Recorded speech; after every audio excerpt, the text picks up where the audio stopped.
السلام علیکم ناظرین، پاکستان دس ویک کے ساتھ میں ہوں آپ کی میزبان بشرا خان۔ جیسا کہ آپ کو معلوم ہے، پاکستان دس ویک میں ہم لیتے ہیں جائزہ سیاسی، کاروباری اور دیگر سرگرمیوں کا۔ اس ہفتے بھی ہم آپ کے لیے لے کر آئے ہیں تازہ اور منفرد رپورٹس۔ وزیر اعظم شہباز شریف نے چشمہ 5 نیوکلیئر پاور پلانٹ کا سنگ بنیاد رکھ دیا۔ وزیر اعظم شہباز شریف نے کہا کہ چشمہ 5 جوہری توانائی منصوبہ بذات خود بہت بڑا سنگ میل ہے۔ چینی حکومت نے پاکستان کو معاشی دباؤ سے بچانے کے لیے متعدد اقدامات کیے۔ مزید تفصیلات اس رپورٹ میں۔ وزیر اعظم شہباز شریف نے میاں والی میں چشمہ 5 نیوکلیئر پاور پلانٹ کا سنگ بنیاد رکھ دیا۔ چشمہ 5 نیوکلیئر پاور پلانٹ کا سنگ بنیاد رکھنے کی تقریب سے خطاب کرتے ہوئے وزیر اعظم شہباز شریف نے کہا کہ چشمہ 5 جوہری توانائی منصوبہ بذات خود بہت بڑا سنگ میل ہے۔ یہ منصوبہ ماحول دوست ہوگا۔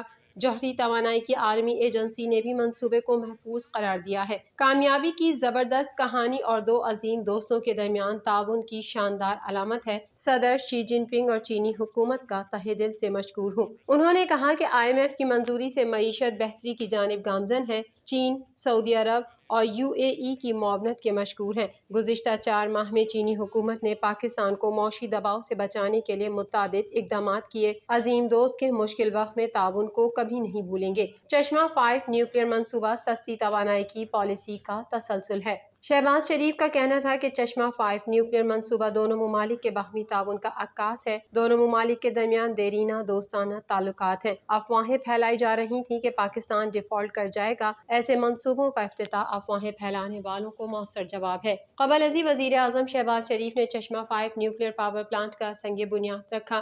اس موقع پر وزیر توانائی خرم دستگیر، احسن اقبال اور چینی حکام وزیر اعظم کے ہمراہ تھے۔ Chashma nuclear power plant 1200 megawatt بجلی پیدا کرے گا۔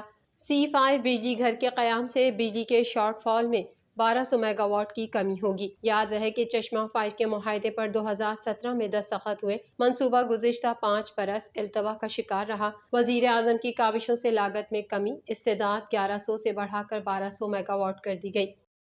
IMF پروگرام خوشی سے نہیں مجبوراً قبول کیا۔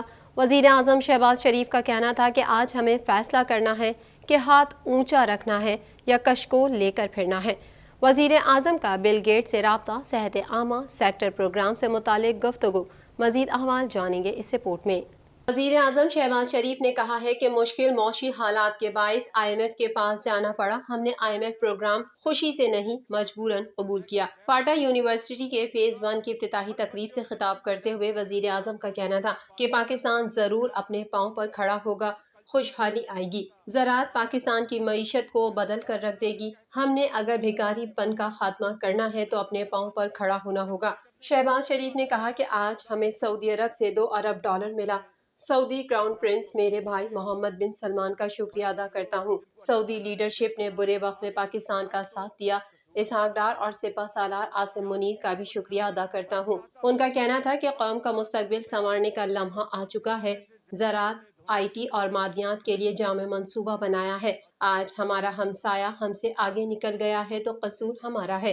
ہمیں آج اپنے گریبانوں میں جھانکنا ہوگا۔ آج ہمیں فیصلہ کرنا ہے کہ ہاتھ اونچا رکھنا ہے یا کشکول لے کر پھرنا ہے۔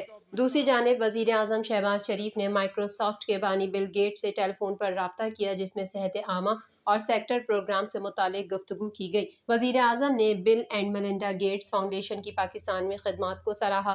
دونوں شخصیات کے درمیان غذائیت کی کمی، بیماریوں سے بچاؤ کی لازمی خدمات کی فراہمی پر بھی تبادلہ خیال کیا گیا۔ مائکرو پیمنٹ گیٹ وے، راست اور قومی بچت پروگرام کو ڈیجیٹل کرنے سے متعلق امور بھی زیر غور آئے۔ بل گیٹس نے وزیر اعظم شہباز شریف کی لیڈرشپ اور پولیو کے خاتمے کے لیے کوششوں کو سراہتے ہوئے کہا کہ پولیو سے بچوں کو معذور ہونے سے بچانے کے لیے پاکستان کی بھرپور مدد جاری رکھیں گے۔ پاکستان کو دنیا کی کوئی طاقت ترقی سے نہیں روک سکتی۔ آرمی چیف کا کہنا ہے کہ اللہ کی رحمت سے مایوس نہ ہونا، اللہ کی رحمت سے صرف کافر مایوس ہوتے ہیں۔